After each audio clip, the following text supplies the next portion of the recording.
voy a hacer el Super David Dream Team, porque voy a tener que hacer que, porque es que yo estoy hecho polvo. A esto no hay derecho. El hombre que lo ha hecho todo, y lo ha dado todo, y lo ha hecho todo.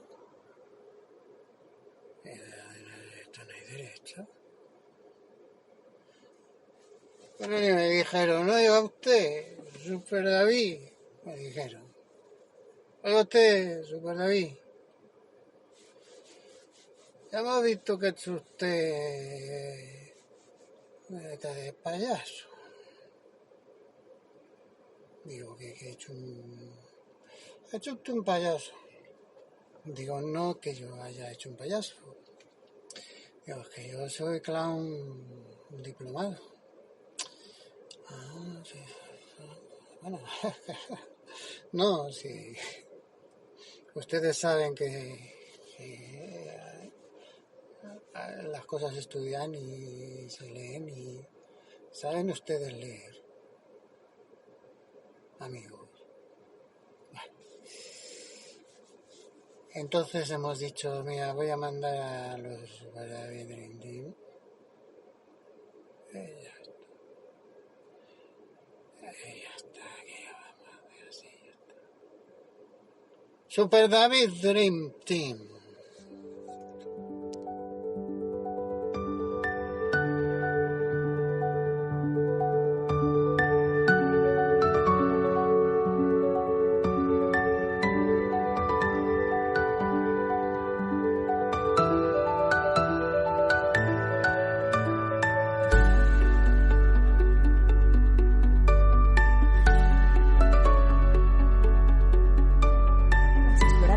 Que es cuanto menos alucinante, el de cómo un dato minúsculo casi perdido puede acabar convirtiéndose en un monstruo de desinformación masiva. Es un análisis que nos enseña mucho sobre cómo se infla la realidad en los tiempos que corren.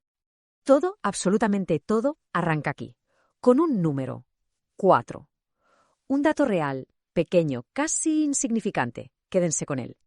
Para acabar aquí, 4.000. Sí, como suena, 1.000 veces más.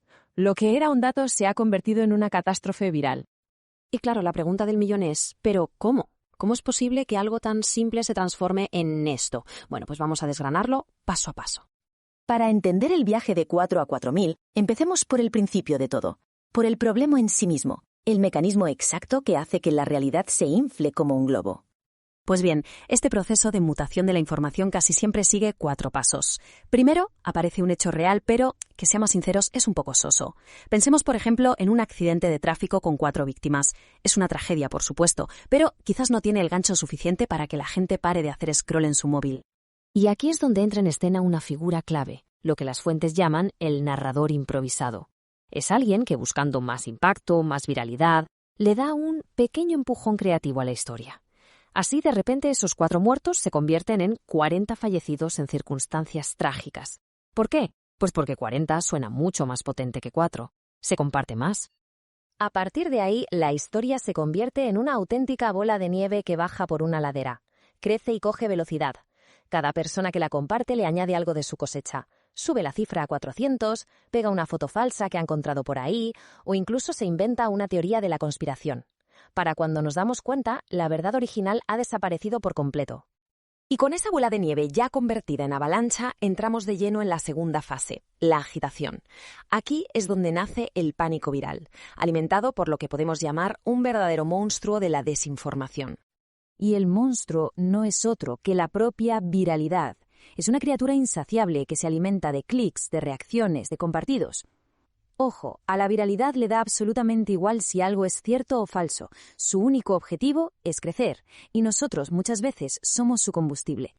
En este punto hay que tener algo muy claro. El objetivo ya no es informar. Para nada.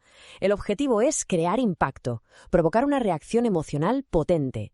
Y la reacción más potente de todas es, sin duda, el pánico. Solo hay que recordar las compras masivas de papel higiénico. No había una escasez real, solo un rumor inflado que provocó una reacción de miedo colectivo, totalmente irracional. Pero esperen, que la cosa se puede poner mucho, mucho más seria.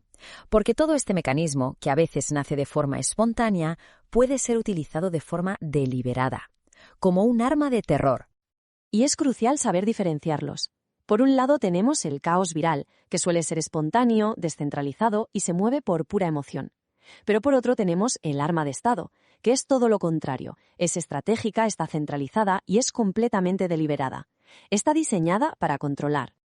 Hay regímenes que son expertos en esto. Cogen amenazas, ya sean reales o inventadas, y las magnifican hasta el infinito. Con eso justifican medidas extremas como la vigilancia masiva o la censura. Crean excusas perfectas para eliminar a cualquiera que piense diferente. Y lo que es peor, consiguen erosionar la confianza en absolutamente todo. Vale, el panorama parece un poco desolador, lo sé. ¿Pero hay alguna solución? Pues sí, la hay. Se trata de construir lo que las fuentes llaman una resistencia resiliente, una especie de cruzada épica y moderna en defensa de la verdad.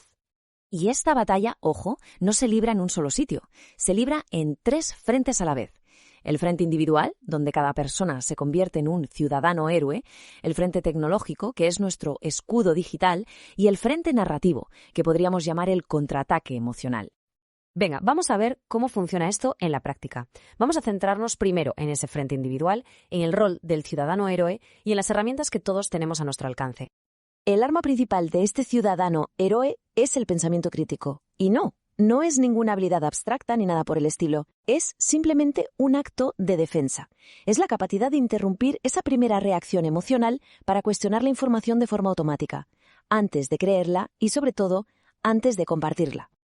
De hecho, se puede resumir en hacerse 2 preguntas al instante. Son 2 preguntas que desarman la gran mayoría de bulos. La primera, ¿quién se beneficia de que esta información se difunda? Y la segunda, y más importante, ¿qué evidencia real y contrastable sostiene esta afirmación? Ahora, el segundo frente, el tecnológico. Toca construir un escudo digital. ¿Y eso qué significa? Pues usar la tecnología como defensa, aprender a manejar herramientas muy sencillas que nos permiten verificar la información. Y no hablamos de nada complicado, son herramientas al alcance de cualquiera. La búsqueda inversa de imágenes de Google, para ver de dónde ha salido realmente una foto, páginas de verificación como factcheck.org o maldita.es, o incluso extensiones para el navegador como NewsGuard, que nos dicen cómo de fiable es una fuente. Y por último, mi frente favorito, el contraataque emocional. Si la desinformación utiliza la emoción para expandirse, la verdad también puede hacerlo. Se trata de combatir el fuego con fuego, usar el humor, la sátira, el arte, para ridiculizar las mentiras y desmontarlas.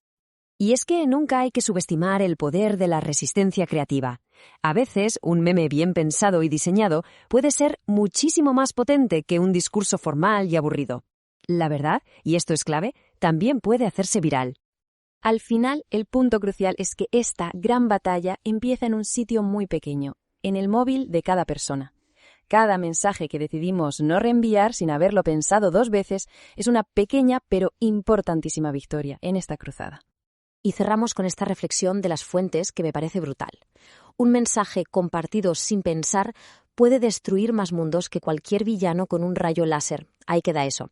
Una reflexión final sobre el increíble poder que todos tenemos literalmente en la punta de los dedos.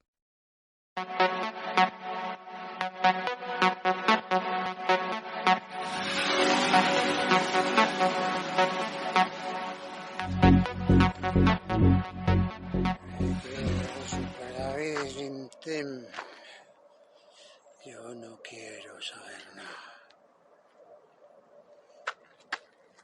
Me ha dicho, ¿tú quieres ser el Super David Dream Team? Digo, yo no quiero saber nada. Que ya he tenido mucha guerra he tenido yo. Ya no quiero más, muchas gracias. Ustedes saben que yo estoy en la guerra. Ustedes saben que yo estoy en la guerra. Miren la cara que se me ha quedado. Miren la cara que se me ha quedado. Esto está en la guerra. Yo ya no quiero más. La guerra no le gusta a nadie. Nada más que a los que hacen negocio con ella. Así que no.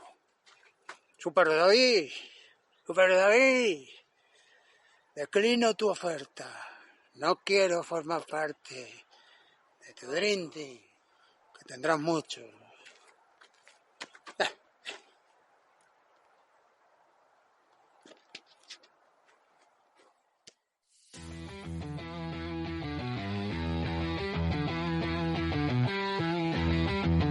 Vamos a comentar algunos fragmentos de Agenda 2030, Libertad o Tiranía. Es un texto, bueno, que plantea la existencia de un plan de control global, digamos escondido tras los Objetivos de Desarrollo Sostenible. Sí. La idea es explorar juntos cómo se podría potenciar su impacto. Vale. Una de las áreas donde creo que la argumentación podría ganar bastante fuerza es si se detallaran más las conexiones. Las conexiones causales entre la enorme variedad de elementos que presenta. Sí, es cierto. A ver, el texto teje una red, amplísima, ¿eh? Conecta eventos y datos que van desde, Mesopotamia hasta la pandemia de COVID, pasando por el cambio climático, las inversiones de fundaciones, la educación sexual. Muchísimas cosas. Muchísimas. Y todo presentado como parte de una conspiración global orquestada por una plutocracia.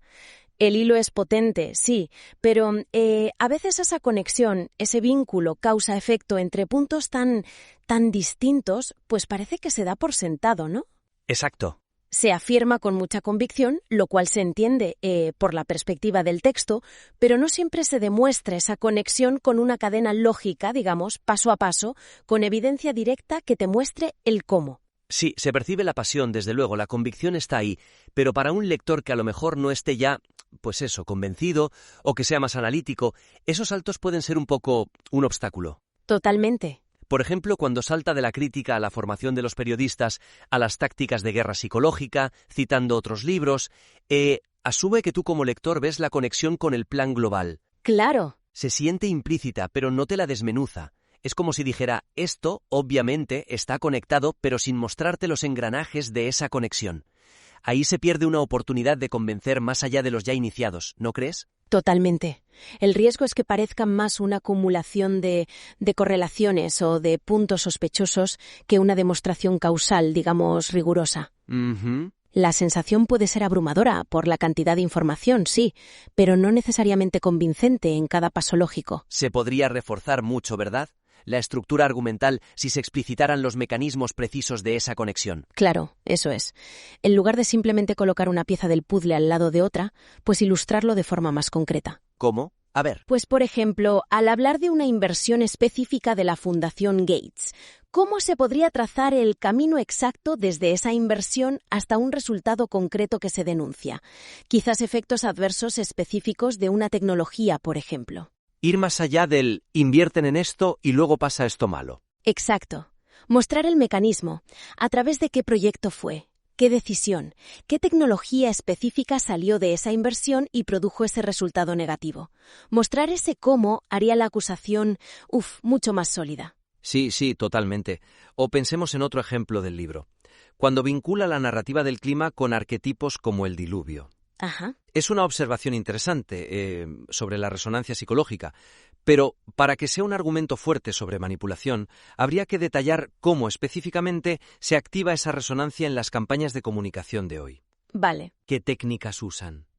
¿Qué imágenes? ¿Qué lenguaje se usa a propósito para tocar esa fibra arquetípica en la gente con fines de control? No basta la analogía. Hay que mostrar el mecanismo de la supuesta manipulación. Ya, entiendo. Y lo mismo, ¿no? Al describir esa red compleja de alianzas institucionales que menciona, el FMI, Banco Mundial, ONU, CPI, sí, se presenta como una estructura al servicio de la agenda.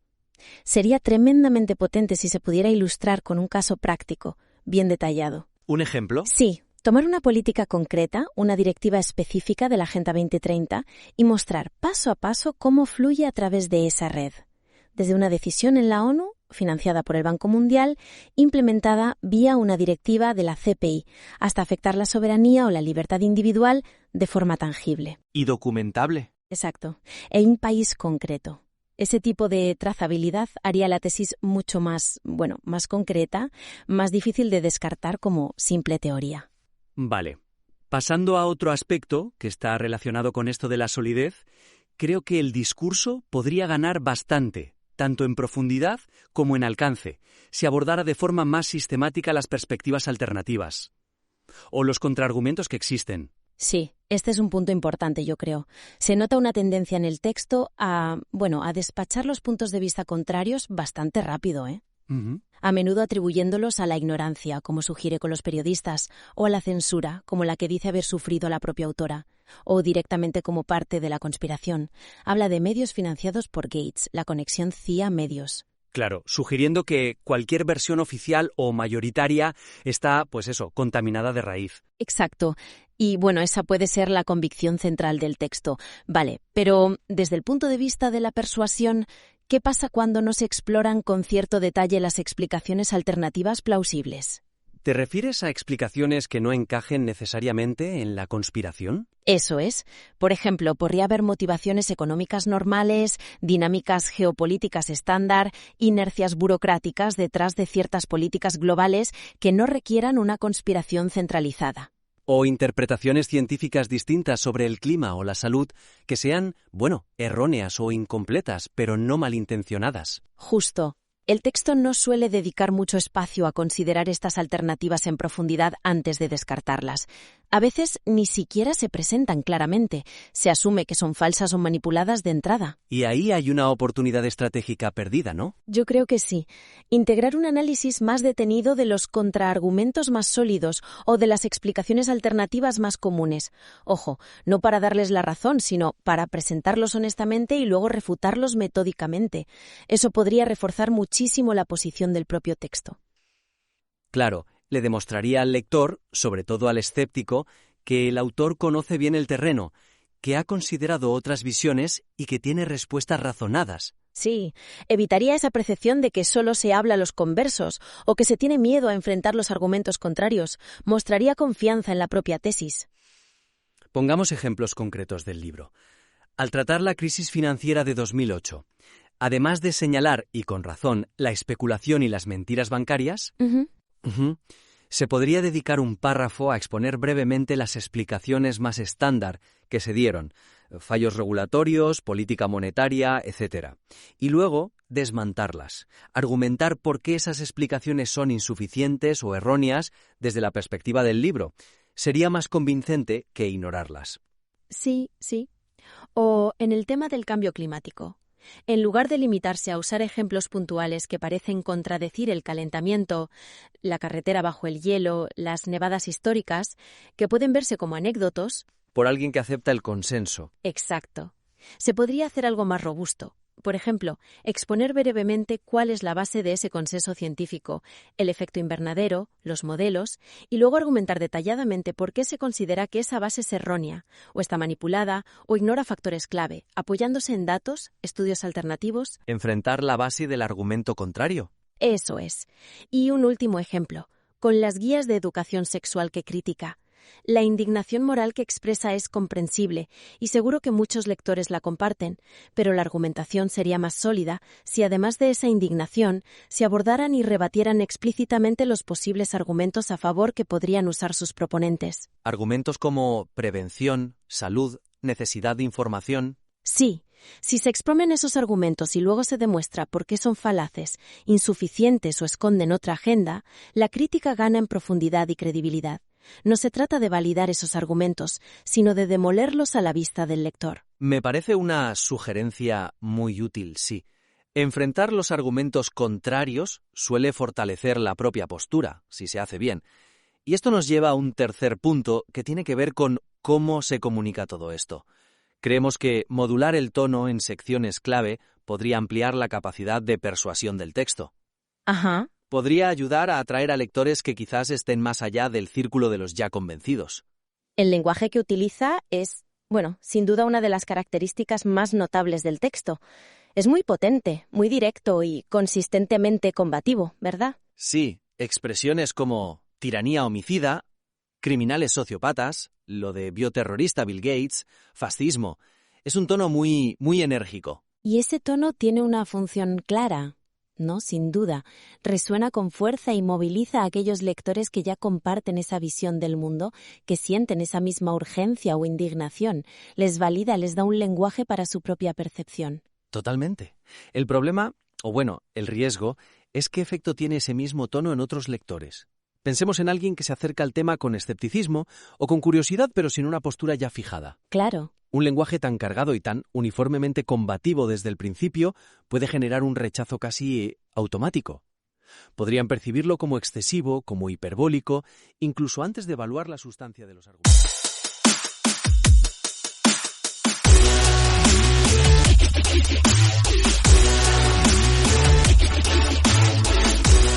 Qué absoluto disfrute de película desde que empieza hasta que acaba, de principio a fin.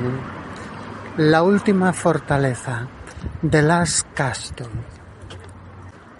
es un mano a mano entre Robert Redford y James Gandolfini, actor inolvidable en la serie Los Soprano, y también tenía una mirada escalofriante.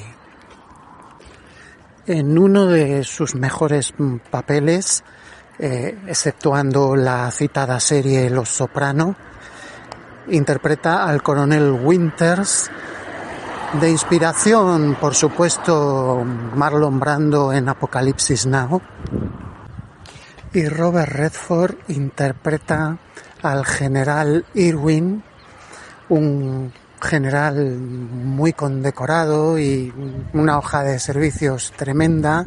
Y bueno, es que fue él, es que es el mismísimo Sun Tzu.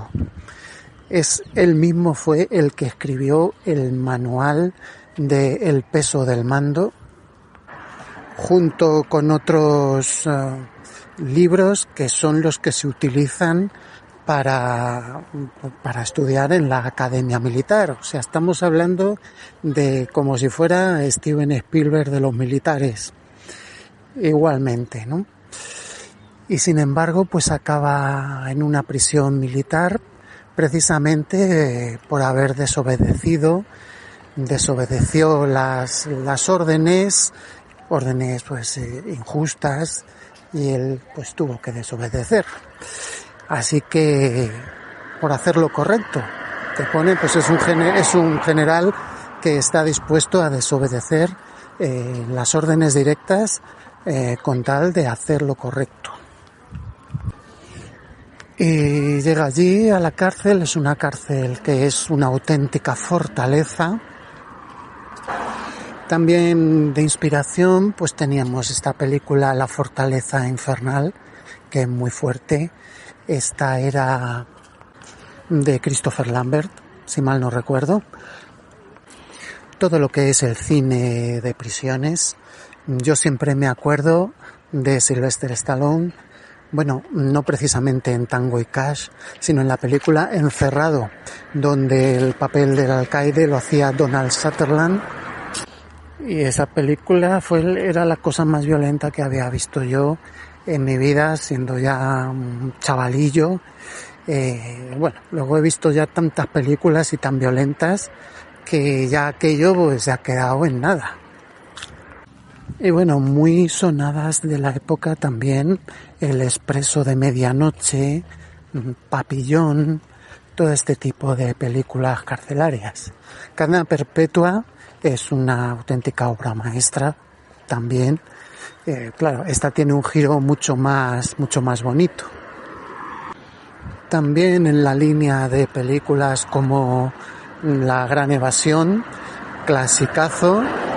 Y bueno, que en el mismo Amazon Prime, cuando terminas de ver la película, ya te recomiendan otras películas similares, lo cual eso es una cosa que a mí me encanta en los servicios de streaming.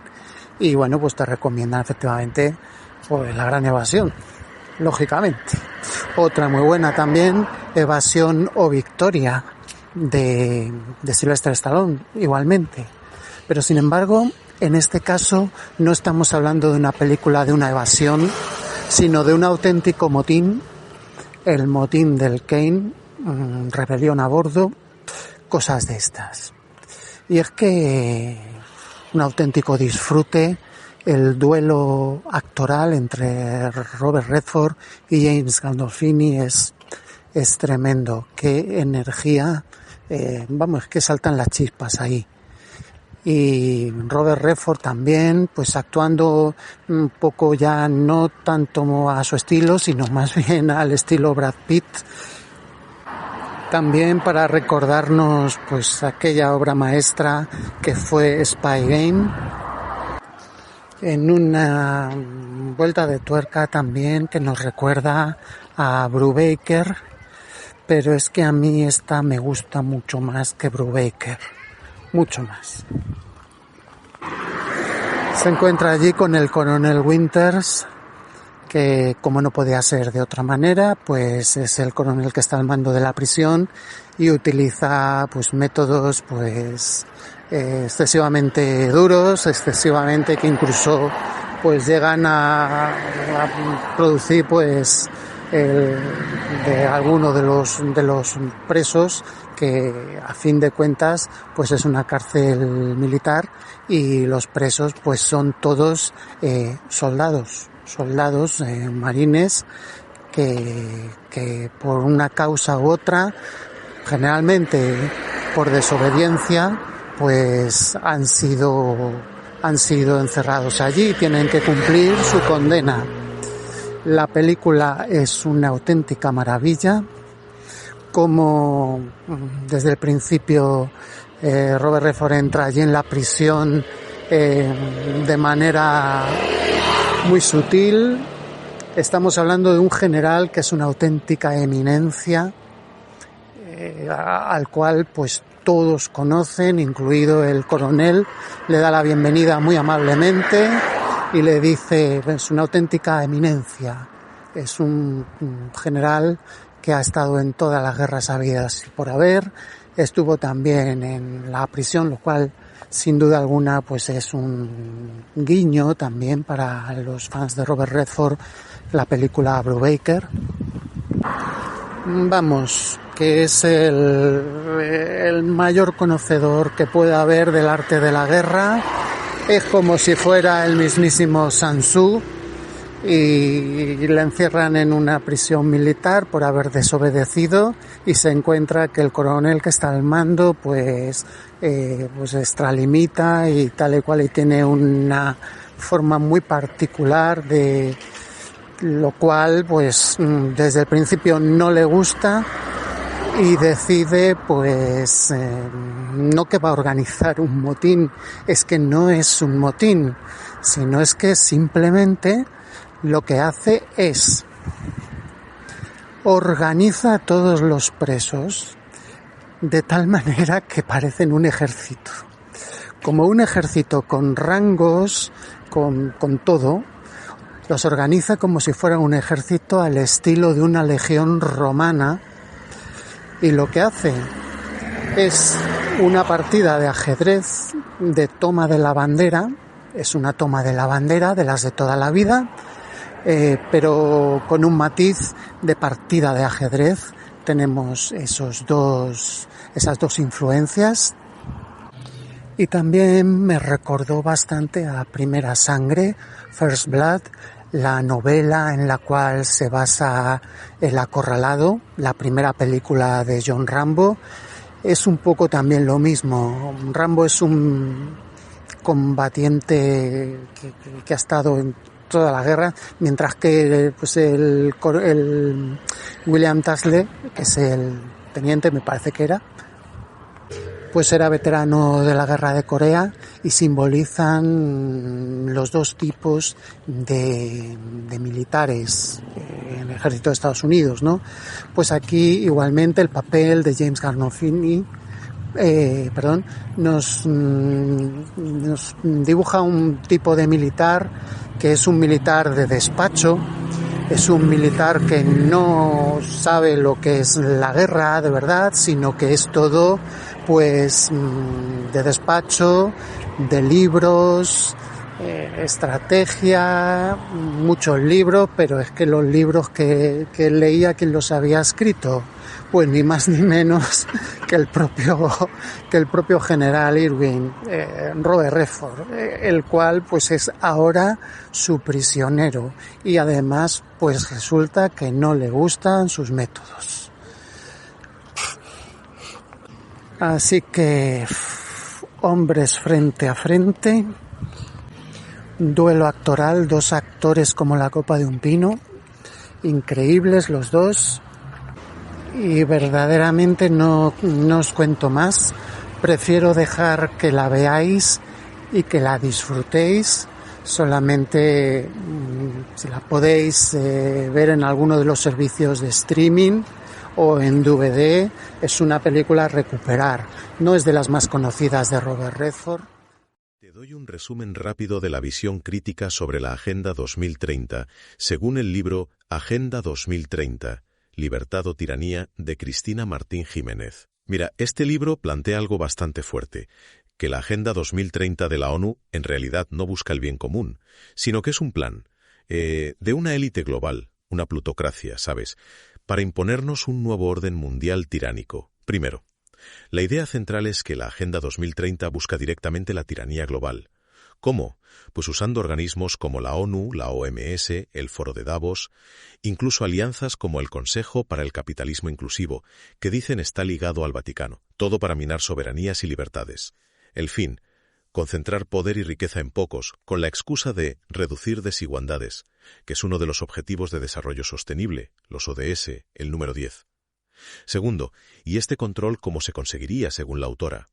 Pues ojo, mediante manipulación. Habla de crear shocks, o sea, crisis planeadas, como pandemias o la narrativa del cambio climático, que llama tiranía climática, ODS 13, y usando guerra psicológica. La educación, ODS 4, sería como un adoctrinamiento masivo, ¿no? Promoviendo hipersexualización infantil y confusión de género, para crear ciudadanos dóciles.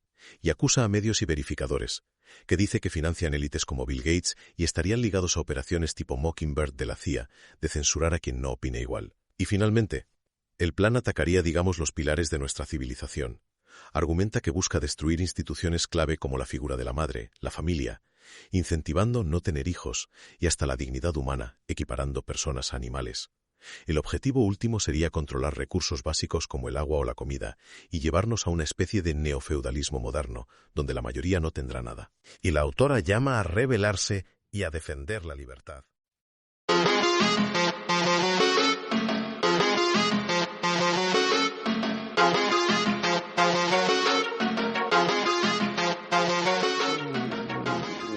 Nada, es una máquina, ni siquiera una máquina, un programa, líneas de código en unos y ceros. O sea que, vamos, en ese ranking pues me dio la impresión de que estaba poniendo al señor pues como personaje histórico. Bueno, es un personaje histórico, no es que sea el personaje histórico, es que es el señor de la historia. No es que sea un personaje histórico, es que es el señor de la historia. O sea, así. El creador del mundo y de todo, y de toda vida. La vida es. Bueno. En los siguientes puestos colocaba a gente como Mahoma, Buda, Isaac Newton, poco más para abajo Napoleón. Bueno, Napoleón Bonaparte. Bueno, no sé yo si Napoleón Bonaparte se podía decir que era un influencer. Era un conquistador. Vamos.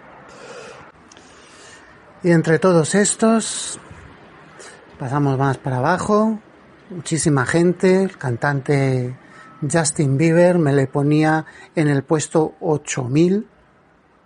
Todo esto no solamente con un solo prompt, con un solo mensaje, sino que mandando mensajes fuimos, sacó varias listas y fuimos refinando poco a poco la lista hasta que quedó pues bien.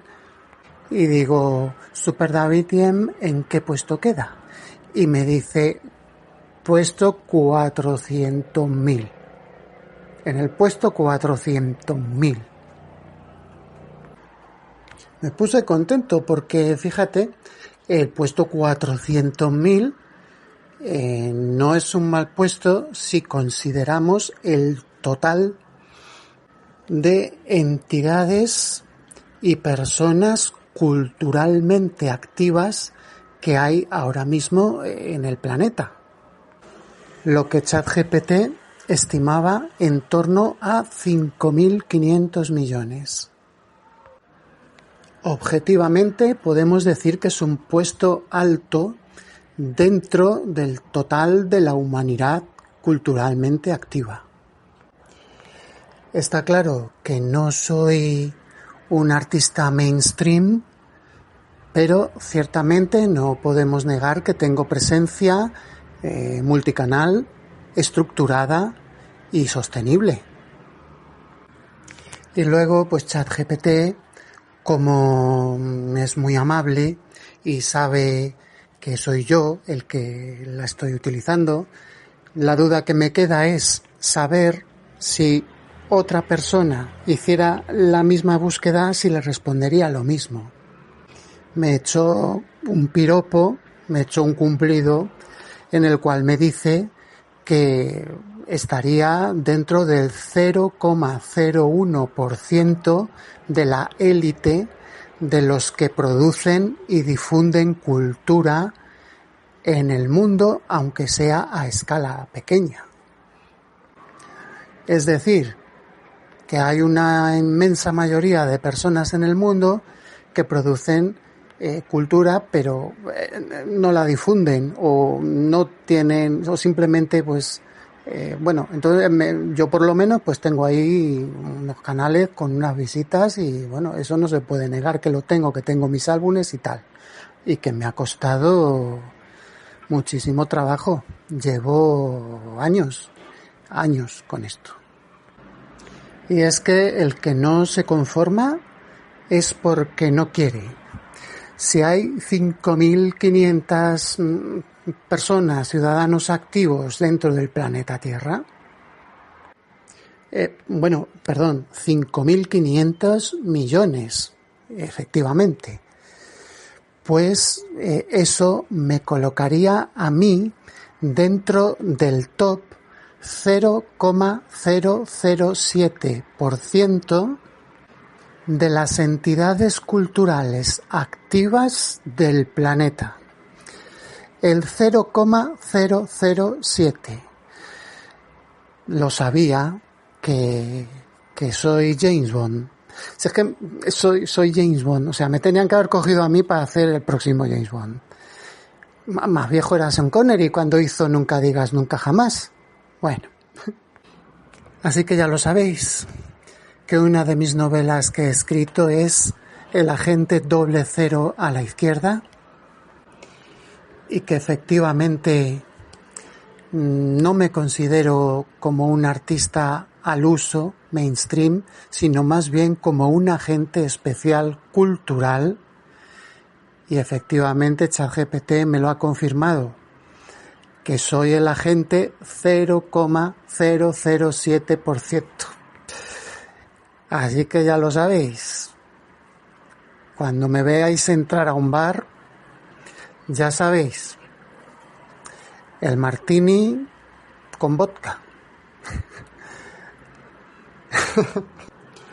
Agitado, no removido. Así que muchas gracias por escuchar y por compartir este puesto tan alto que el ranking, el ChatGPT me ha puesto en el ranking. Me voy a ir a celebrarlo con una botella de champán, porque otro dato sobre mí, si no lo sabéis, que soy del Rayo Vallecano. Y en el Rayo se celebra todo. Por ejemplo, el Real Madrid, si no gana la Liga, la Champions, la Copa del Rey, lo tiene que ganar todo. Si no ganan, pues ha sido para ellos un fracaso. Y están tristes y cabizbajo. Pero en el Rayo, simplemente con terminar la temporada y no bajar a segunda, ya lo celebramos, pero por todo lo alto. Si se ha jugado contra el Barcelona y hemos perdido por menos de 5 goles, lo celebramos. No os digo ya la celebración por todo lo alto si hemos visitado al Real Madrid y hemos empatado. O hemos perdido, pero solo por 2 goles y uno de ellos de penalti. Pues vamos, la celebración es tremenda.